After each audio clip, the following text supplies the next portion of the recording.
എന്ത് തങ്കപ്പെട്ട മനുഷ്യനല്ലേ. അടുക്കുമ്പോഴല്ലേ ആളുകളെ പിടികിട്ടുന്നത്. അതെ, നമ്മൾ എന്താ ഈ മനുഷ്യനെ നേരത്തെ കണ്ടുമുട്ടായിരുന്നത്? എല്ലാ കാര്യത്തിനും അതിൻ്റെതായ ഒരു സമയമുണ്ട് ദാസ. രാധയ്ക്ക് ജോലി കിട്ടാൻ പോകുന്ന കാര്യം ഞാനൊന്ന് അറിയിച്ചിട്ട് വരാം. വലിയ സന്തോഷാവും. ഞാനും വരട്ടെ? എന്തിന്? അല്ല, നല്ല വിശപ്പ്, വല്ലതും തിന്നാൻ കിട്ടിയാൽ. അയ്യോ, ഇങ്ങനൊരു ദാരിദ്ര്യവാസി അഭിമാനം ഇല്ലേ? ഇല്ല.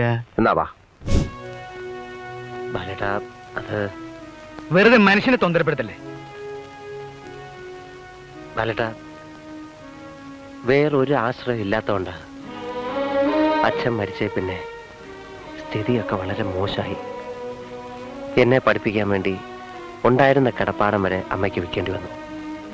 എന്നെങ്കിലും ഞാനൊരു കര പറ്റുമെന്ന് പാവ അമ്മ വിചാരിച്ചു.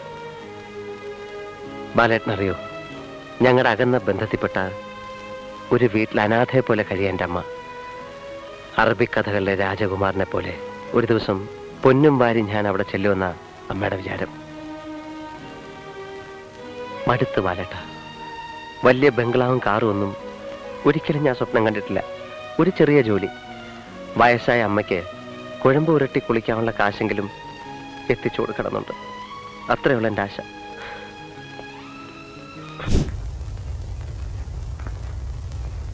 നീ എങ്ങോട്ടാ? രാധയെ അയാൾ അവളുടെ ജോലിയിൽ നിന്ന് പിരിച്ചുവിട്ടു. എന്തിന്? അത് അയാളോട് അന്വേഷിക്കാൻ പോവാ. അവളുടെ ജോലി പോയപ്പോ നിനക്ക് സഹിക്കാൻ പറ്റുന്നില്ല അല്ലേ? ഞാനൊരുത്തൻ ഇവിടെ തെരുവാധാരായി നടക്കുന്നതിൽ നിനക്ക് ഒരു വിഷമവും ഇല്ല? ഇല്ല. തൊലിവെളുപ്പുള്ള ഒരു പെണ്ണിനെ കണ്ടപ്പോ ഞാൻ നിനക്ക് ആരും അല്ലാതായി. ഞാനിവിടെ ജോലിയില്ലാതെ തെണ്ടിക്കോട്ടെന്നോ? അതെ. നീ അല്ലേലും മനസാക്ഷി ഇല്ലാത്തവനാണ്. ആണ് ദാസാ, ഞാൻ നിന്റെ ഒരു സുഹൃത്തായിരുന്നു. ആയിരുന്നു എന്ന് വെച്ചാ ഇപ്പോഴല്ലേ? അല്ല.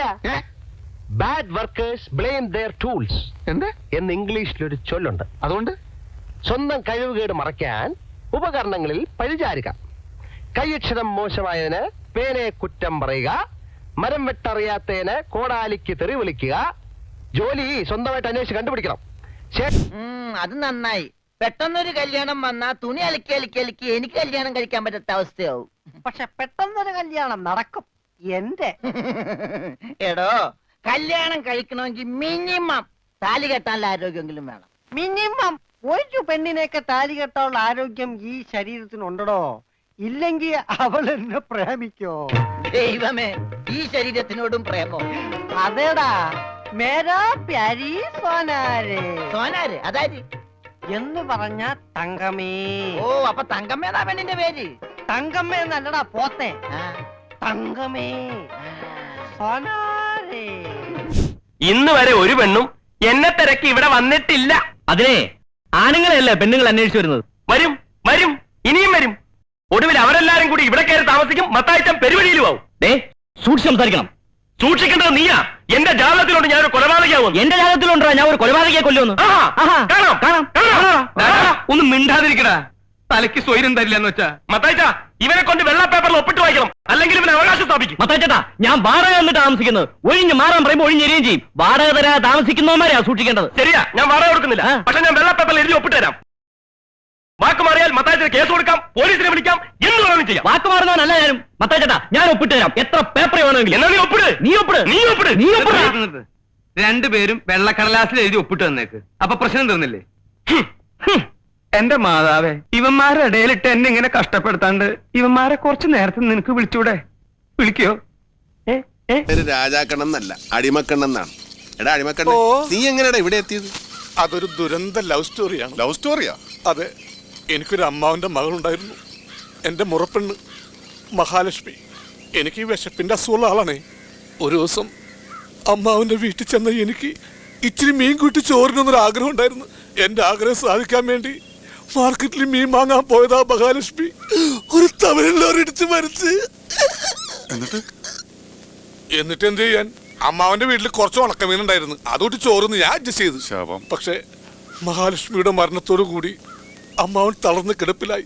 അതോടെ ആ കുടുംബത്തിന്റെ ചുമതല മുഴുവൻ എന്റെ ഈ തോളിലായി. അതെനിക്കിഷ്ടമില്ല. അന്ന് രാത്രി അമ്മാവന്റെ പെട്ടിലെ കാശടിച്ച് ഞാൻ സ്ഥലം വിട്ടു. ഞാൻ തെറ്റാണോ? തെറ്റാണോ? ആരാ എന്നെ പുറത്തിറക്കിയത്?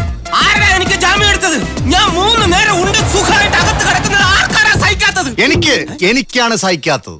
സാർ എന്തിനാണ് സാർ എന്നെ പുറത്തിറക്കിയത്? നിന്നെ ഒന്ന് കല്യാണം കഴിപ്പിക്കാൻ. അയ്യോ, അതിന് 1 മാസത്തെ പരോളല്ലേ ഉള്ളൂ. മറ്റേ കാര്യങ്ങളൊക്കെ കഴിഞ്ഞ് ശരിക്കൊന്നും ഉണ്ണാനുള്ള സമയം പോലും ഇല്ലല്ലോ. അത് മതി. എന്തായാലും നീ നാളെ നിന്റെ അച്ഛനെയും കൂട്ടി ഒന്ന് ഒറ്റപ്പാലത്ത് വരണം, ഒരു പെണ്ണ് കാണാൻ. അയ്യോ സാർ, എനിക്ക് അച്ഛനില്ല. അച്ഛനില്ലേ? അറിയില്ല എനിക്ക്. ഞാനാണ് നിന്റെ അച്ഛൻ. വെള്ളം ഇറങ്ങാതെ ചാകാൻ കിടന്ന സമയത്ത് പോലും എന്റെ അമ്മ എന്നോട് ഈ സത്യം പറഞ്ഞിരുന്നില്ല. ഞാൻ നിന്റെ അച്ഛനായിട്ട് അഭിനയിക്കാന്നാ പറഞ്ഞ. കുടുംബത്തിൽ പറഞ്ഞ ഒരു പെണ്ണിനെ നിന്നെ കൊണ്ട് കെട്ടിച്ച് അവളുടെ ജീവിതം കുളമാക്കാനുള്ളതിന്റെ കൊട്ടേഷൻ. ഇതാ അഡ്വാൻസ്. ഒരുപാട് തെറ്റിദ്ധരിച്ചു. പിന്നെ വേറൊരു കാര്യം, ഇന്ന് മുതൽ എന്റെ ഭാര്യ നിന്റെ അമ്മ, എന്റെ പെങ്ങൾ നിന്റെ പെങ്ങൾ. അപ്പോൾ ഞാൻ